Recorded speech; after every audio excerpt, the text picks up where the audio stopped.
नमस्कार मित्रों।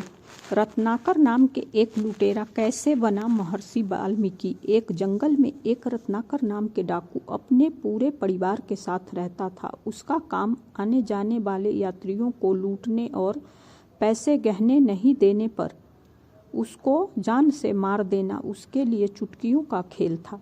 वह अपने साथ खड़क हमेशा रखा करता था और साथ में बांधने के लिए रस्सी भी, और उसी से लोगों का सर धड़ से अलग कर देता था। जो उसके पास मिलता उसको लूट कर अपने घर वालों को दे देता। इसी प्रकार उसका जीवन चल रहा था। दिन भर सबको लूटता और शाम को अपने घर जाकर जश्न मनाता, क्योंकि उसने अनगिनत लोगों को मौत के घाट उतार रखा था। उसके इस काम से मानव और ऋषि मुनि सब परेशान थे। पापों का घड़ा एक न एक दिन तो भर ही जाता है। इसका खबर एक दिन भगवान बुद्ध को लगी। वह स्वयं इस जंगल के ओर चल दिए और आगे बढ़ते हुए रत्नाकर को अपनी नज़रों से ढूंढने लगे। तभी एक पेड़ के ऊपर से भयानक आवाज आई। भगवान बुद्ध उस आवाज को गौर से सुनने लगे और उनको समझने में देर नहीं लगी। उन्होंने ऐसी आवाज पहले तो कभी नहीं सुनी थी और सुनते ही समझ गए कि हो ना हो ये रत्नाकर की ही आवाज है। ठहर जा। फिर भी भगवान बुद्ध अपने पथ पर चलते रहे। फिर वही आवाज दोबारा से आई। सुना नहीं? ठहर जा। भगवान बुद्ध ठहर कर इधर उधर देखते हुए बोले, मैं तो ठहर गया, पर तुम कब ठहरेगा? ऐसा सुनते ही रत्नाकर सोच में पड़ गया कि आज तक कोई भी मनुष्य मुझसे इतनी निर्भयता से नहीं बोला। आखिर यह कौन है जिसने मुझे जवाब देने की हिम्मत किया है? और इतना सोच करके वह पेड़ से सीधा नीचे कूद गया। भगवान बुद्ध के सामने उसका भयानक रूप देखकर भगवान बुद्ध बोले कि तुमने अपना क्या हालत बना रखी है, इससे क्या मिलेगा तुझे? अभी बताता हूँ कि मुझे क्या मिलेगा। इतना कहकर के रत्नाकर अपना खड्ग भगवान बुद्ध पर निकाल दिया। भगवान बुद्ध बोले कि मेरे जान लेने से अगर तुझे कुछ मिलता है तो बेशक से मेरा जान ले लेना। इतना सुनते ही रत्नाकर बोला कि आखिर तुम हो कौन? पहले मुझे यह बता। भगवान बुद्ध बोले, मैं भी तुम्हारे तरह ही एक इंसान हूँ। मुझ में और तुझ में यही फर्क है कि तुम जीवन लेता है और मैं जीवन को बचाता हूँ। और मुझे विश्वास ना हो तो आजमा कर देख लो। पर मैं भी एक बात पूछना चाहूँगा कि आखिर तुम यह सब काम क्यों करते हो? किसके लिए करते हो? तो रत्नाकर बोलता है, मैं अपने बाबा के लिए करता हूँ, अपने माँ और पत्नी के लिए करता हूँ। तो भगवान बुद्ध कहते हैं कि जो करते हो तुम यह बहुत बड़ा पाप है। क्या इस पाप के भागीदारी तेरे माँ बाबा और पत्नी होगी? रत्नाकर सोच में पड़ जाता है और कहता है, हाँ, क्यों नहीं होगी? तो भगवान बुद्ध बोलते हैं कि अगर होगी तो तुमने पता किया है? वह बोला नहीं। तो जाकर पूछ लो। रत्नाकर कहता है, मुझे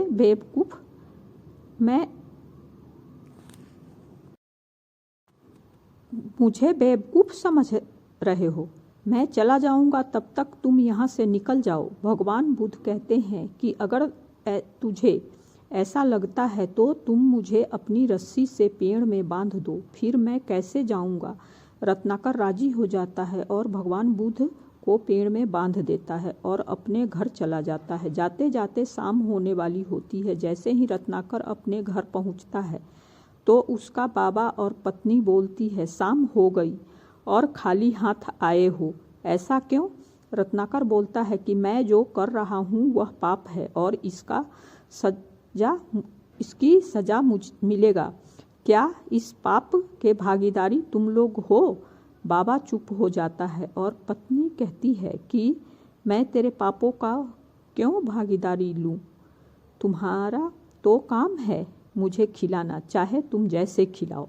इतना सुनते ही रत्नाकर उल्टे पांव वापस आ जाता है और रास्ते में आते आते सोचता है कि जिसके लिए मैं पाप कर रहा था यह हमारे सुख में दुख में साथ नहीं देने वाला।